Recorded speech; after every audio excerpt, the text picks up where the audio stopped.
Time to catch up with a long-time contributor on The Informer. His name is Michael Ray, who's launched a new book which covers a range of issues that affect life in 2021 for a single father. I think the book, I've had a look at it already. It's been well received from a whole bunch of different people. But Michael Ray, I want to know, how's the market treating it, and how are you feeling after the first few weeks of release?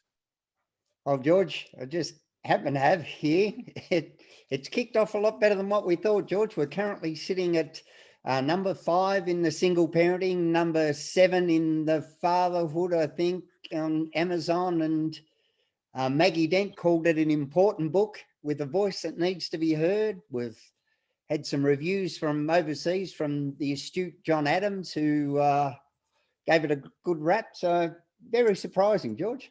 Well, I was going to say that testimonial is very important because it comes from someone who understands the community very, very well. The book looks into the many demands and challenges that face all sorts of dads, and I think it asks questions about what sort of role model do you want to be, and how important tearing down or really readjusting some of those outdated stereotypes is, in how important it is, because some of those stereotypes have kept people back, have kept our community from growing up, from maturing. There's been an awful lot of stigma about, and this book that you have, who knew? I love the title. So you're saying it's got some traction, huh? Yeah, George, it really seems to have found its home. But I think I had a little bit of a profile thanks to yourself and The Informer and some of the other social commentary I did, and it was just good to get it all into the one place. And you know, the urging for a book to be done was getting louder and louder, and thankfully lockdown gave me the opportunity to actually buckle down and get it done. Now, you've got 2 tremendous women in your life, Charlie and Robin, and they don't mince words, even though Charlie's, how old's Charlie again? 12, 14? 9 going on 30. Thanks, George. Right. I was right. She's 9 going on 30. Okay. And of course, Robin has been a huge, steadying force, and has given you great strength as well. But this book, you know, in the time that you passed it to me and let me have a look at it, I realized just how important it is when it comes to wanting to change the way we think.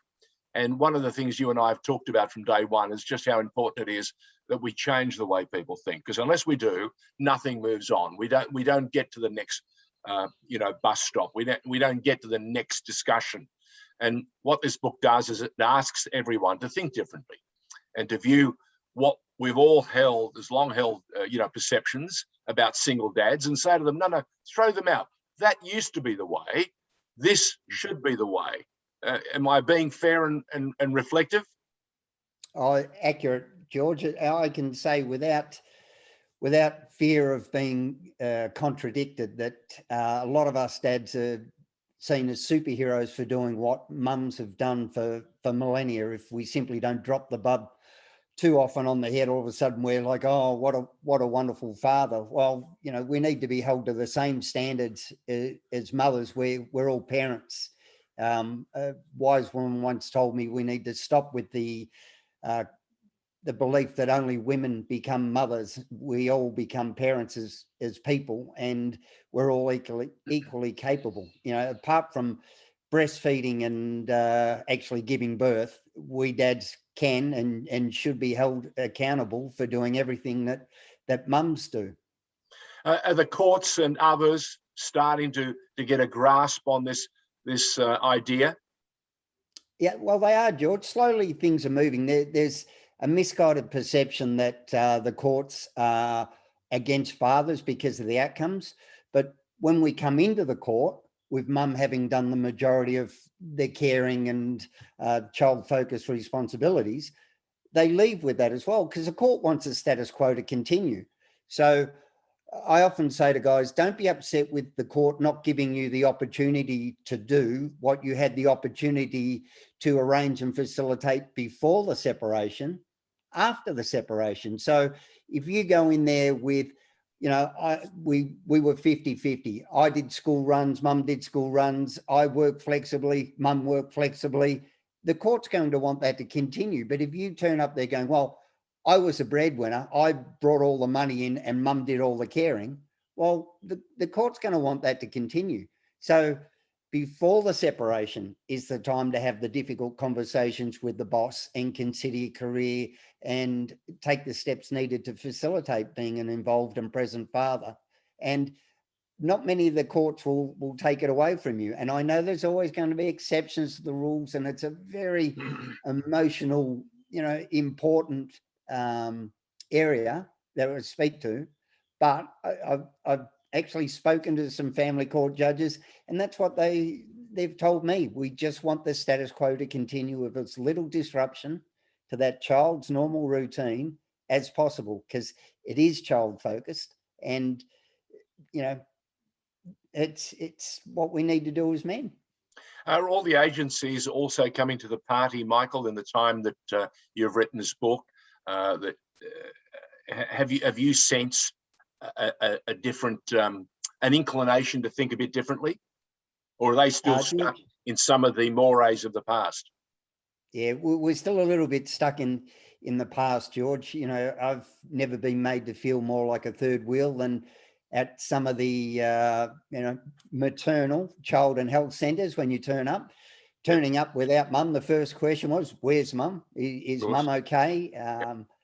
Yeah, when mum was there, when she was still involved in Charlie's life, you were sat in the corner and not really involved. And with as many as 1 in 7 men suffering with a perinatal or postnatal depression, it's a huge missed opportunity to screen it. And we've recently seen the wonderful Rod Barton, our member, who has moved a motion in Parliament to have the maternal and child health centres renamed to parental and child health centres to better reflect the changing diversity of our families.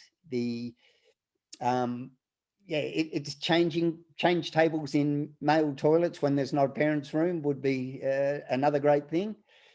But we are changing, George, because the fastest single growing family demographic in Australia is single father households. So estimated to increase between 40 to 65% by the 2041 census. That's 1 an in 5 incredible single parents. That's an incredible statistic, Michael. I'm just wondering what else it tells us about our community and about the society that we're building and we're living in. We said from day one that we live in complex times. We live in revolutionary times. We live also in quite difficult times in terms of this COVID pandemic, which has shaken the world, shaken it out of any confidence it had, any arrogance that it had, or it should, because it's going to require a collective effort, and it's not just good enough to say we're all in this together. We share similar experiences. We're not in it together, because there are people who are just barely hanging on in a little dinghy, while there are others, of course, in a 200-foot mega yacht. So, as I say, and I remind people all the time, the journey isn't the same for all of us, but if we all lean in, if we all pitch in, we can all make an extraordinary difference, can't we?